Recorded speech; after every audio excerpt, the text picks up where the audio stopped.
আসসালামু আলাইকুম। আজকে দেখো ছানার কেমন করে মিষ্টি বানাই। দেখো ছানাটা ছেঁকে নিলাম, এরকম করে একটা সুতি কাপড়ে কিন্তু দেখো হাত দিয়ে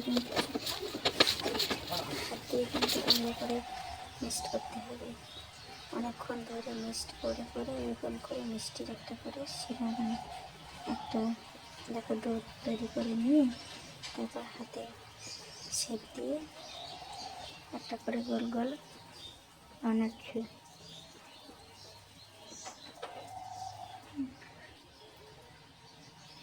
কেমন করে বানাচ্ছি, এখন হয়ে গেলে একটা শিরা তৈরি করে নেব।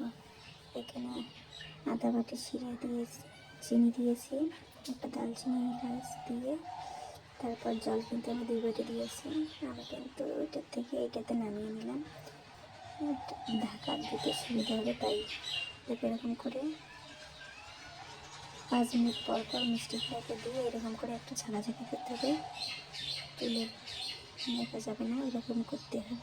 তবে একটু হয়েছে, আমি কিন্তু রাত্রি রেখে তারপরে সকালে দেখালাম।